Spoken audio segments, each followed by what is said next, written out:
የአገዛዙን ከፍተኛ አመራሮች አሳፍራ ከጎርጎራ ወደ አዲስ አበባ ስትመለስ በነበረች ሄሊኮፕተር ላይ በተፈጸመ ጥቃት ሄሊኮፕተሯ የመከስከስ አደጋ እንዳጋጠማት ተሰምቷል።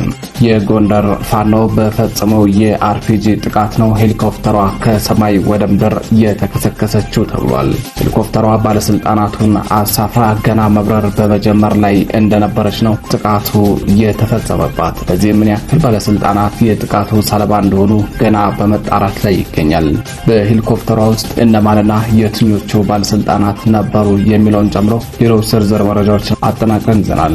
በሌላኛው መረጃችን በሸዋ በጎንደር እንዲሁም በወሎና በጎጃም በትላንትናው ዕለት ስለተደረጉ ትንቅንቆችና ዛሬም ስለቀጠሉ ተጋድሎዎች ዝርዝር መረጃዎችን የምናሰማችሁ ይሆናል። ሰላም ጤና ይስጥልኝ የተከበራችሁ የመረብ ቤተሰቦች፣ እንደምን አረፈዳችሁ። ከመረብ ሚዲያም እነዚህንና ሌሎች መረጃዎችን አጠናቅረን ይዘናል። አብራችሁን ቆዩ።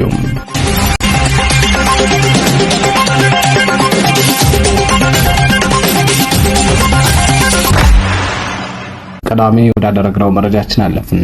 በጎንደር ጎርጎራ ከወደ ፋኖ በተፈጸመ የአርፒጂ ጥቃት ከፍተኛ ባለስልጣናትን አሳፍራ የነበረች አንዲት ሄሊኮፕተር መከስከሷ ተሰምቷል። የአገዛዙ ከፍተኛ ወታደራዊ አዛዥ ፋኖን 90% አጥፍተናል፣ አሁን የቀረን የመለቃቀም ስራ ነው ባሉ ማግስት የፋኖ አባላቱ በፈጸሙት የአርፒጂ ጥቃት ከፍተኛ የመንግስት ባለስልጣናትን አሳፍራ የነበረችው የጦር ሄሊኮፕተር መውደቋ ተሰምቷል። የጸረ አማራው አገዛዝ ከፍተኛ አመራሮችን ያሳፈረ ሄሊኮፕተር መነሻውን ከአዲስ አበባ አድርጎ ወደ ጎንደር ጎርጎራ ገበታ ለሀገር ተብሎ በተጀመረው ፕሮጀክት አርፎ ነበር። ባለስልጣናቱ ጉብኝታቸውን ጨርሰው አመሻሹን 12 ሰዓት ገደማ ላይ ባመጣቻቸው ሄሊኮፕተር ተሳፍረው ለመመለስ በረራ ከመጀመራቸው ከወደ ፋኖ በተተኮሰ አርፒጂ ሄሊኮፕተሩ መከስከሱን የተነገረው። ትላንት ማምሻውን አካባቢው ከፍተኛ ቁጥር ባለው የአገዛዙ ወታደር ተከቦ ያመሸ ሲሆን የአገዛዙ ወታደሮች በአካባቢው የሚገኙ ነዋሪዎችን ቤት ለቤት እየዞሩ መረጃ እንዳይወጡ ስልካቸውን በኬሻ ሲሰበስቡ አምሽተዋል። ትላንት ሰኔ 8 2017 ዓ.ም አመሻሹን ፋኖ በፈጸመው የአርፒጂ ጥቃት በተከሰከሰው ሄሊኮፕተር የትኞቹ ባለስልጣናት ተሳፍረው ነበር?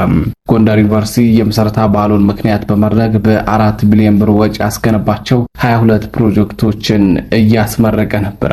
በዚህ የምረቃ መርሃ ግብር ላይ ምክትል ጠቅላይ ሚኒስትሩ አቶ ተመስገን ጥሩነህ፣ የጠቅላይ ሚኒስትሩ የተረት ተረት አማካሪው አቶ ዳንኤል ክብረት፣ ርዕሰ ብሔሩ ፕሬዝዳንት ታዬ አጽቀ ሥላሴ፣ የፌዴሬሽን ምክር ቤት አመራሩ አቶ አገኘው ተሻገር፣ የአማራ ክልል ርዕሰ መስተዳድር አቶ አረጋ ከበደና ሌሎች የፌዴራልና የክልሉ ከፍተኛ ባለስልጣናት መገኘታቸውን መረብ ሚዲያም ለማረጋገጥ ችሏል።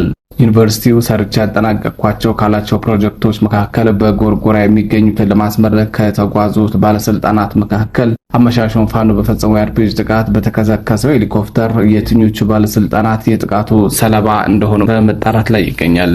በአካባቢው የኔትወርክና የመብራት አገልግሎት ተቋርጧል። ከፍተኛ ቁጥር ያለው የአገዛዙ ኃይል በወታደራዊ ኮንቮይ ተጭኖ ከጎንደር ወደ ጎርጎራ ማምሻውን ተልኳል። ብዛት ያላቸው አምቡላንሶችና የአደጋ ጊዜ ሰራተኞች ወደ ስፍራው መላካቸውን የመረብ ሚዲያ ምንጮች ትናንት አመሻሹን እያደረሱን መረጃ ያመለክታል። የተከበራችሁ የመረብ ቤተሰቦች የትላንትናውን ሄሊኮፕተር መከስከስን አስመልክቶ የአገዛዙ ሰዎች ሄሊኮፕተሩ መከስከሱን ያመኑ ሲሆን ነገር ግን የሞተብን የለም ሲሉ በተደጋጋሚ እየተናገሩ ይገኛሉ። ህዝቡ መቼም ጉዳት ቢደርስባችሁም ደርሶብናል ብላችሁ አትናገሩም፣ ዋናው ቁም ነገር ግን ሄሊኮፕተሩ መከስከሱን ማመናችሁ ነው በሚል እየተዘባበተባቸው ይገኛል። በተያያዘ ዜና በትላንትናው ዕለት ምሽቱን ሄሊኮፕተሩ መከስከሱን ተከትሎ በጎንደር አዘዞና ሌሎች ወታደራዊ ካምፖች ላይ ከፍተኛ የሆነ የተኩስ ድምጽ ሲሰማ እንደነበር ተነግሯል። የተኩስ ምክንያት እስካሁን ያልታወቀ ሲሆን ወታደሮቹ እርስ በርስ ገጥመው ሳይሆን አይቀርም በሚል መላምቶች እየወጡ ይገኛሉ። ይህንን በሚመለከት መረብ ሚዲያ መረጃዎችን አጣርቶ ወደ እናንተ የሚያደርስ ይሆናል።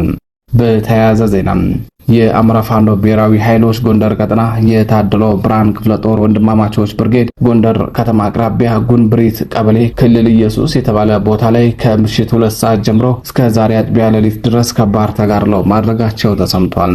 ድንገተኛ ፈና ውስጥ የገባው የጠላት ኃይል አብዛኛው የተደመሰሰ ሲሆን ወስኑ ተበትኖ ራሱን ለማትረፍ ወደ ጎንደር ከተማ እግሬ አውጭኝ መሸሹም ነው የተነገረው።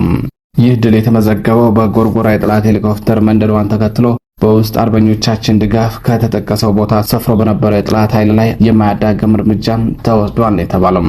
በተያያዘው ዜና እዛው ጎንደር ንስር በለሳ ቅጣው እጅጉ ክፍለ ጦር ቆላ ሐሙሴት ዙሪያ ባደረገው ተጋድሎ ታላቅ ድል መቀዳጀቱ ተሰምቷል።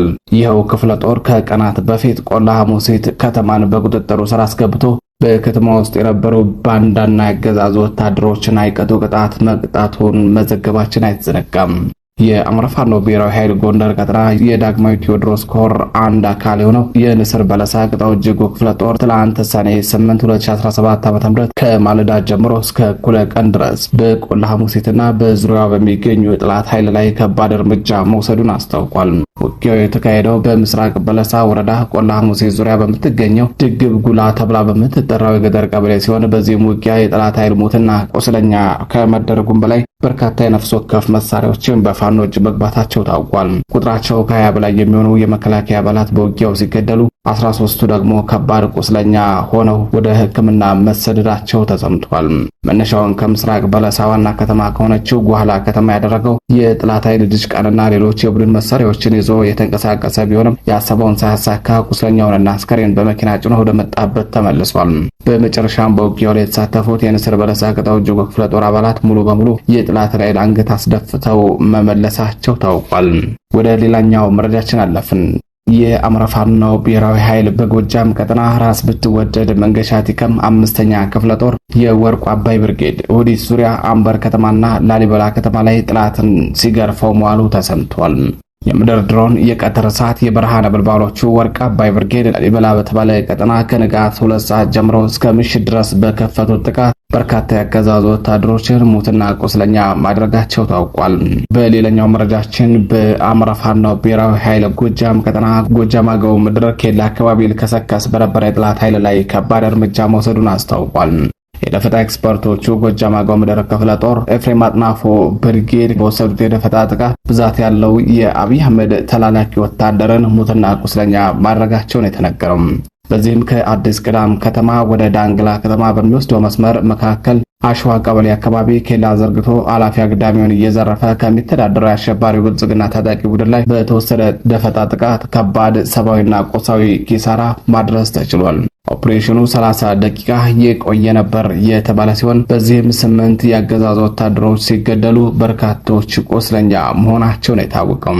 የተከበራቸው የአማራ ቤተሰቦች ወደ ሌላኛው መረጃችን አለፍን። የአማራ ፋኖ ብሔራዊ ኃይል በወሎ ቀጠና ምስራቅ አማራ ኮር 2 ዞብላምባ ክፍለ ጦር 5ኛ ሻለቃ ዳውንት ላይ ታላቅ ጀብዱ መፈጸሟ ተሰምቷል። የአማራ ፋኖ ብሔራዊ ኃይሎች በወሎ ቀጠና ምስራቅ አማራ ኮር 2 ዞብላምባ ክፍለ ጦር 5ኛ ሻለቃ መነሻውን ከወልዲያ አድርጎ ወደ ዳውንት ሲገሰግስ የነበረ የብአዴን ተላላኪ የአድማ ብተናና የሚሊሻ ኃይል ላይ በሰነዘሩት ጥቃት ነው በርካቶችን ሞትና ቁስለኛ ማድረግ የተቻሉት ተብሏል። የተከበራቸው የአማራ ቤተሰቦች በጎንደር ጎርጎራ ፋኖ በፈጸመው የአርፒጂ ጥቃት በተከሰከሰው የጦር ሄሊኮፕተር ላይ የትኞቹ ባለስልጣናት የጥቃቱ ሰለባ ሆነዋል የሚለውን በዝርዝር አጣርተን የምንመለስ ይሆናል። ቸር ቆዩም።